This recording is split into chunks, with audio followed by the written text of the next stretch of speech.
We were talking about the Bears being blown out, Reg. What's the worst you've ever been blown out in your career? I don't know point-wise, but probably the most embarrassing loss that I can remember. Obviously, it's when the stakes are the highest. It was during a playoff game versus Detroit. Now, I want to believe it was my last year. I think they beat us by 35, 40 points. And as you know, in playoff basketball, rarely are there blowouts. Now, you might get beat by 15, 20, but that's a gradual, you're close, and then fouling at the end, free throws, and it kind of extends it to double digits. This particular game in 2005, the Detroit Pistons, they beat the living tard out of us in a playoff game at the Palace. But how does it happen? You're a playoff team and you lose by 35 or 40 points.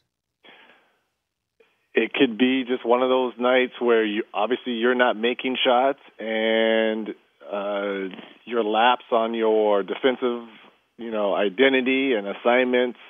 But, yeah, it's very rare in a playoff game. Last night in the football game, obviously that was not a playoff game. Rarely do you see blowouts versus teams that you have a huge rivalry. Like, of all the Knicks and of all the Chicago games that we've played, rarely were there blowouts because both teams are always competitive. I was a little surprised last night that it was such a blowout one-sided in a rivalry game between those two teams. Have you played against somebody like a team just quits? Sure. But how do you know they quit? You can tell. Physically, when you're out there playing, you can tell. You can look in their eyes. That's the whole point. We always wanted to see if you can make teams quit. It's almost their body language. Now, obviously, they'll never come out and say it, but you can see it in their body language. Yeah, that's got to be weird, though, because I got the feeling Bears last night, if you could have said, hey, just stay in at halftime and it's over, they would have stayed in at halftime. I guarantee you if they probably took a vote, a couple guys would have raised their hand. The Lakers are back. They won last night. Ding dong, the witch is dead, the witch is dead, the witch is dead. Ding dong, the wicked witch is dead. Do they want to win? Excited. Do they want to win? Of course they want to win. Number 24 always wants to win. No, management. Well, okay, now we're going to talk about this open and honestly here? Yes. Or are we going to sugarcoat it? No. Well, there's a few teams that really don't want to win. I would never say the Lakers are one of them teams, but there's no benefit of them winning this year. Why not get into the lottery? So I understand Kobe wants to win. I'm sure the guys on the floor want to win. And sure, they've got to sell it to Kobe that they want to win. But come on, look at that roster. Really? Now, they weren't expecting Steve Nash not to play all season. They were kind of thrown for a loop. But why would you want to try to make the playoffs and compete? Yeah, you want to have a competitive team to put on the floor to bring fans in, but I want to get in the lottery and build through the draft like a lot of these other young teams are doing. Philadelphia. Excuse me. Anybody else tanking besides Philadelphia? Utah, no.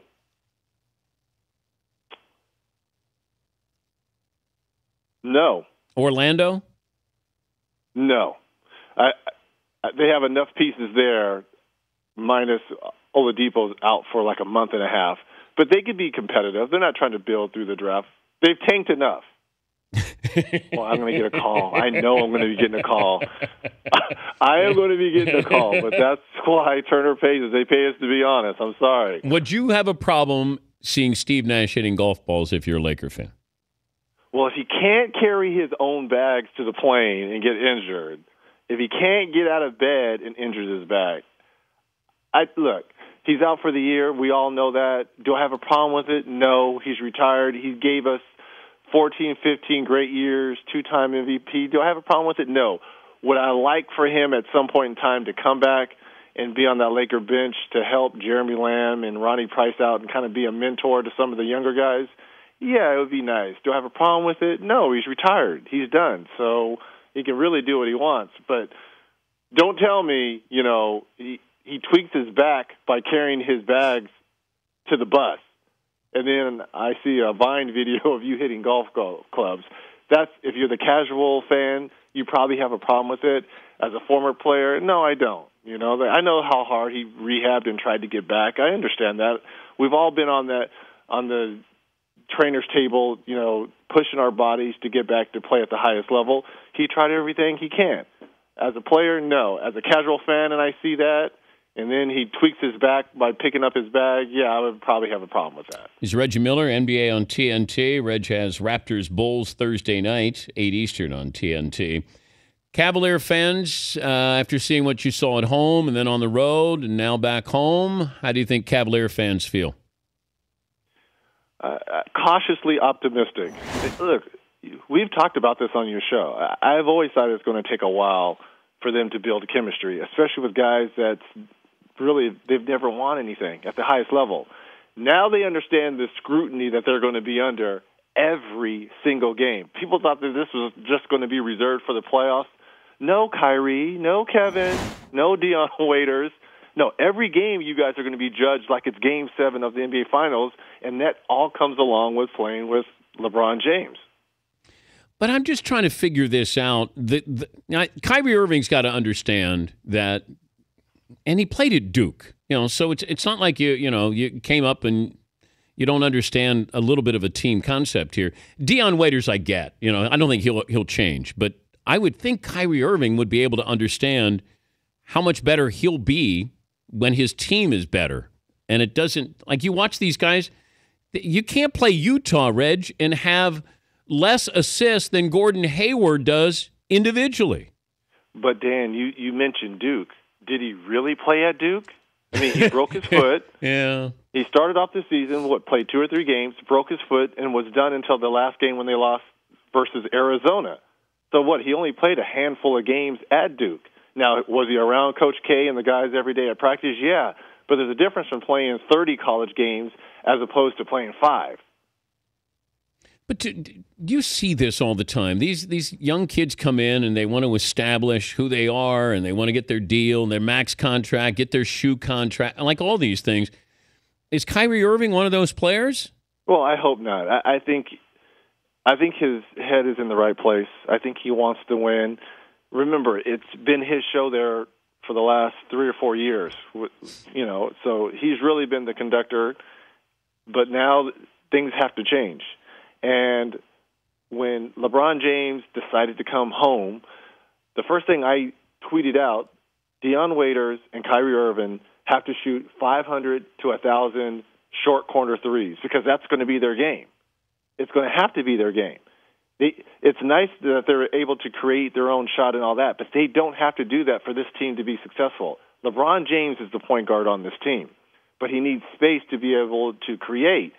So if everyone's running to the basketball trying to make an ESPN highlight crossover to get in, this team will not be successful. And the whole point of hiring David Black, he was supposed to be the offensive genius to come in and have all this movement, which eventually they will get to, but it's going to take some time, like LeBron said, to break bad habits. Right now, all they've known was isolation basketball, and they've got to get to team basketball. There's no way, as lethal as these guys are offensively, for them to be in the lower half of team assists.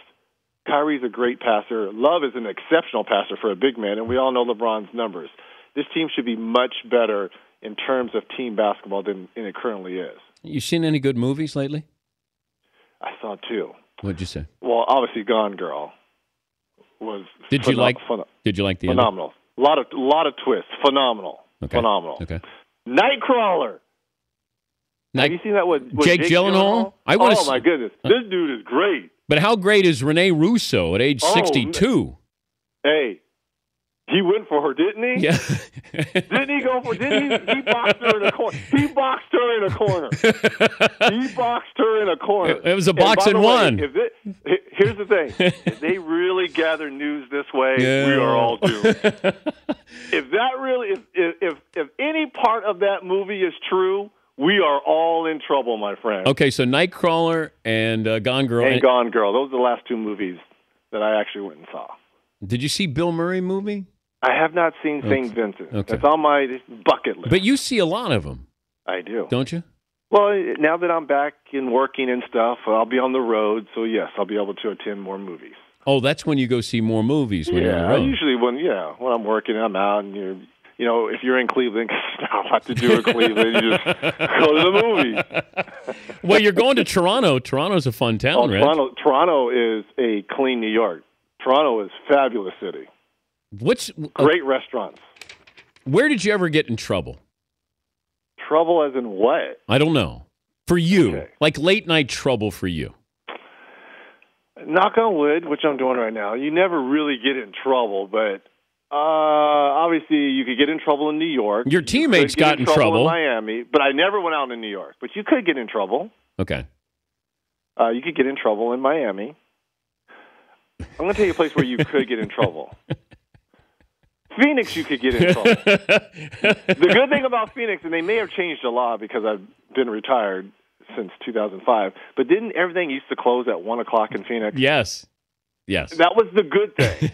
I think they changed that now because of the Super Bowl or something like that. Did they? I can't remember if they did or not. It's but 2 you o'clock. Could get in trouble in Phoenix. It's 2 o'clock for the Super Bowl. Okay. Yeah. So you never went out in New York. Well, you probably didn't want to be harassed in New York. I feared for my life when I went out in New York. Seriously. Okay? I'm being dead serious.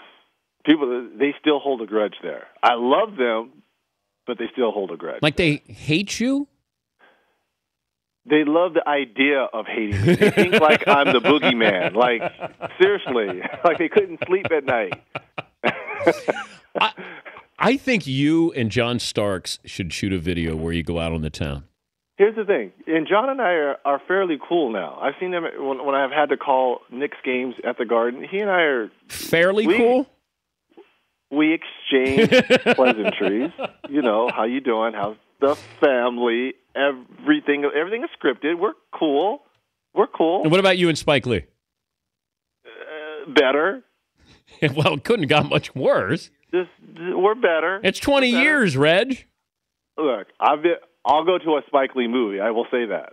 I will always do that. But Spike just needs to learn just to sit down and sometimes shut up.